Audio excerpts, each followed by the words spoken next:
Selamat pagi sahabat-sahabat BPLTLW yang dikasihi Tuhan Yesus. Hari ini Rabu 26 Maret 2025. Pengajaran 15 menit pagi ini tentang menggunakan hukum Taurat dengan benar. Dari awalnya memang bukanlah kehendak Tuhan untuk memberikan hukum Taurat. Itu yang perlu kita ketahui. Di Ibrani 10 ayat 1 dan 2 dikatakan hukum Taurat hanya bayangan saja dari keselamatan yang akan datang, bukan hakikat dari keselamatan itu. Karena itu dengan korban yang sama, yang setiap tahun terus-menerus dipersembahkan, hukum Taurat tidak mungkin menyempurnakan mereka yang datang mengambil bagian di dalamnya. Bayangan itu untuk membuka mata bangsa Israel ya. Jadi hukum Taurat itu adalah bayangan untuk membuka mata bangsa Israel dan memberi kepada mereka suatu wawasan terhadap kebenaran Allah yang saat itu Tuhan berbicara dengan orang-orang yang belum lahir baru. Secara rohani mereka itu belum dihidupkan. Jadi Tuhan mau menunjukkan kepada mereka bahwa dosa itu harus dibayar. Tuhan sedang menunjukkan kepada mereka bahwa Tuhan itu sedang membuat ketentuan agar seseorang lain atau sesuatu yang lain itu untuk membayar dosa itu. Nah, kemarin sudah dijelaskan bahwa hukum Taurat itu untuk menyadarkan kepada mereka ketidakmampuan mereka di dalam melakukan hukum Taurat itu. Menyadarkan bahwa mereka membutuhkan anugerah. Hukum Taurat itu seumpama suatu cermin ya. Jadi tujuan dari cermin itulah adalah untuk melihat, untuk menunjukkan bahwa ada kekotoran di wajah manusia, menunjukkan dosa, bukan untuk membersihkan. Membuat manusia itu sadar kondisinya yang kotor, yang berdosa, dan menyingkapkan kepada mereka bahwa mereka itu butuh juru selamat. Kita membutuhkan Yesus untuk membersihkan kekotoran dosa tersebut. Nah, di 1 Timotius 1 ayat 9 dikatakan hukum Taurat itu bukanlah bagi orang yang benar, melainkan bagi orang durhaka dan orang lalim, bagi orang fasik dan orang berdosa. Jadi hukum Taurat itu bukan untuk orang benar, bukan untuk orang yang sudah lahir baru di dalam Yesus. Hukum Taurat adalah untuk orang yang tidak beriman atau tidak percaya. Bagi kita yang sudah lahir baru, sudah dibenarkan, di dalam membaca Alkitab, ketika kita harus menggunakan kacamata terang perjanjian baru tentang anugerah Tuhan. Anugerah Tuhan sama hadirnya di dalam perjanjian lama seperti halnya di perjanjian baru.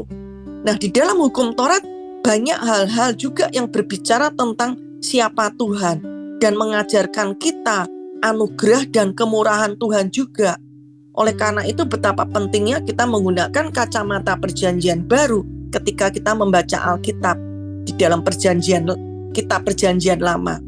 Tetapi jika dibaca secara salah, akan mematikan, akan terkubur di balik hukum Taurat.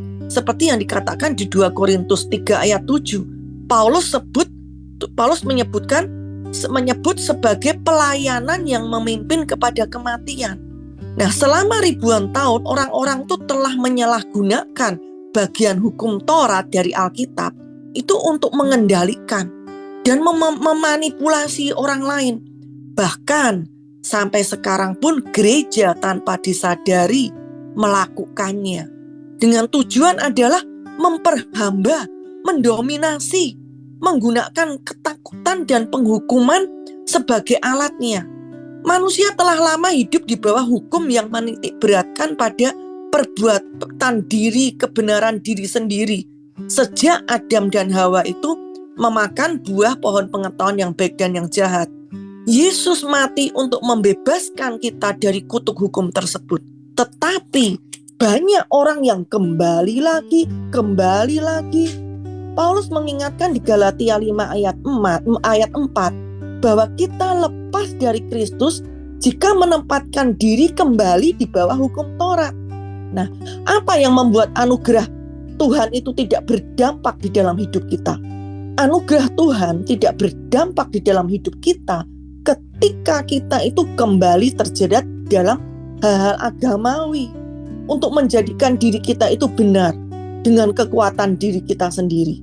Di bawah ini ada tanda-tanda awal. Saya akan memberikan untuk menunjukkan apakah kita ini sedang hidup di bawah kuk perhambaan hukum Taurat atau sedang berjalan sebagai orang yang merdeka di dalam anugerahnya yang mulia. Ya. Tujuan saya bukan untuk menghakimi saudara namun agar kita ini dapat melihat bahwa kita ini berdiri tegak dan merdeka di dalam Kristus atau tidak. Orang-orang yang masih di bawah hukum Taurat, jika 100% tidak yakin bahwa dirinya telah 100% itu diampuni oleh Tuhan. Allah mengampuni dosa itu bukan dengan cara mencicil tetapi sekaligus semua dosa dan pelanggaran kita telah diampuni di kayu salib. Dosa masa lalu kita, dosa sekarang dan dosa yang akan datang. Itu dikatakan di Kolose 2 ayat 13. Saat Yesus menghapus dosa oleh korbannya sendiri, dikatakan di Ibrani 9 ayat 26, baik Allah Bapa, dikatakan di Ibrani 8 ayat 12, maupun Allah Roh Kudus, di Ibrani 10 ayat 17, tidak lagi mengingat-ingat dosa saya dan saudara. Itu perlu kita pahami. Jika kita masih di bawah hukum Taurat, itu ketika kita itu percaya sebagai orang Kristen masih memiliki tugas atau kewajiban melayani Tuhan. Nah, seperti itu Kita masih di bawah hukum Taurat jika kita itu percaya bahwa sebagai orang Kristen kita itu memiliki tugas atau kewajiban melayani Tuhan. Tugas dan kewajiban adalah sinonim atau sama saja dengan keharusan. Dan ini adalah gambaran pola pikir yang merasa berhutang kepada Tuhan. Nah, seringkah saudara mendengar kalimat seperti ini?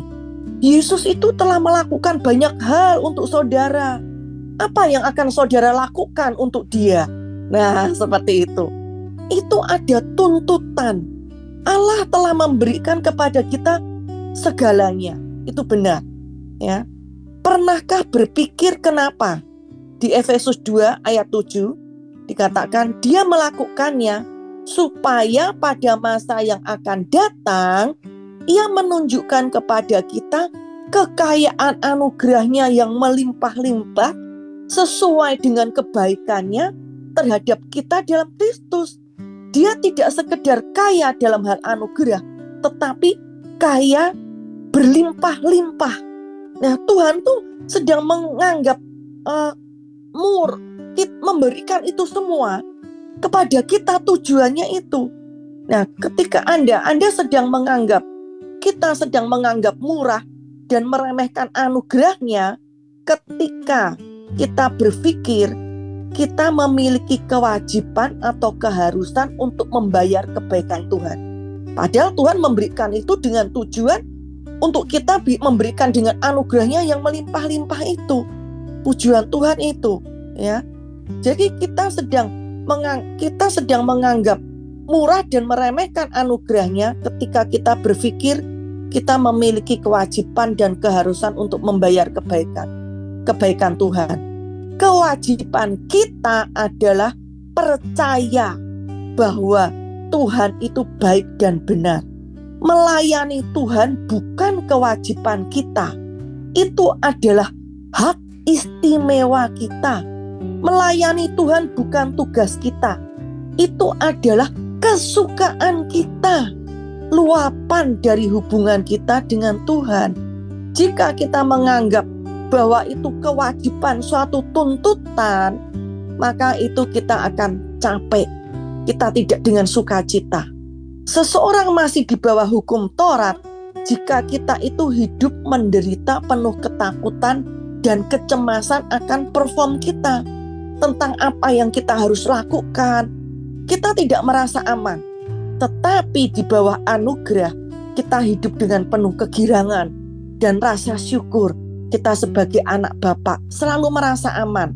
Di Roma 4 ayat 7 dan 8 dikatakan, berbahagialah orang yang diampuni pelanggaran-pelanggarannya, yang ditutupi dosa-dosanya. berbahagialah manusia yang kesalahannya tidak diperhitungkan Tuhan kepadanya. Nah, itulah seharusnya yang membuat kita bersuka cita. Kita memiliki hubungan dengan Tuhan, maka luapan itu dengan sukacita kita melayani Tuhan, bukan dengan terpaksa atau tuntutan. Nah, kita masih di bawah hukum Taurat jika kita berpikir bahwa Tuhan itu memberkati jika kita itu mengerjakan bagian kita. Intinya, inti kehidupan yang diperbudak hukum Taurat adalah saya harus melakukan sesuatu bagi Tuhan. Didorong oleh motivasi untuk mendapatkan berkat, untuk mendapatkan keselamatan, untuk mendapatkan perkenanan, untuk mendapatkan dan untuk segala sesuatunya seperti itu. Roma 3 ayat 24 mengatakan kita diselamatkan bukan oleh perbuatan kita. Kita diselamatkan hanya oleh anugerah. Anugerah dan perbuatan tidak boleh dicampur. Itu Roma 11 ayat 6 mengatakan seperti itu. Ya, anugerah dan damai sejahtera dan setiap berkat rohani telah diberikan Bapa kepada kita melalui Yesus Kristus. Itu dikatakan di Efesus 1 ayat 3. Ya, kita dipanggil bukan untuk bekerja bagi Tuhan, melainkan kita untuk melakukan pekerjaan Tuhan, karena itu luapan dari hubungan kita dengan Tuhan. Anugerah adalah bagian Tuhan, iman adalah bagian kita. Itu di Efesus 2 ayat 8. Iman adalah respon positif atas apa yang Yesus telah lakukan. Kita masih di bawah hukum Taurat jika kita berpikir, wah, seharusnya pertobatan lebih banyak harus diberitakan. Khotbah itu harus tentang hal-hal pertobatan, karena pertobatan itu menyelamatkan hidup. Wah, harus diberitakan itu tentang khotbah tentang makanan keras. Nah, orang-orang pada bilang itu makanan keras. Harus tentang dia harus bertobat, harus berhenti dari perbuatan itu, ini hal-hal seperti itu. Itulah pemikiran masih di bawah hukum Taurat. Tetapi khotbah tentang pertobatan tidak membawa orang untuk bertobat. Orang dengan pola hukum Taurat itu menekankan apa yang harus dilakukan. Harus begini, perbuatanmu harus berubah. Nah, sebaliknya, anugerahlah. Ketika kita memberitakan, mengkhotbahkan tentang anugerah, memproklamirkan tentang apa yang Yesus telah lakukan, bahwa dia mati di kayu salib, terjadi pertukaran kita dengan Tuhan, memberitakan tentang anugerah. Itulah yang membawa orang pada pertobatan, membawa orang mengalami kasih-Nya Tuhan, perjumpaan dengan Tuhan. Orang dengan pola pikir hukum Taurat menggunakan ketakutan, penghakiman untuk mengubah orang, dan hasilnya adalah perubahan perilaku hanya sementara. Jika orang itu dikatakan bertobat, hanya perubahan sementara saja.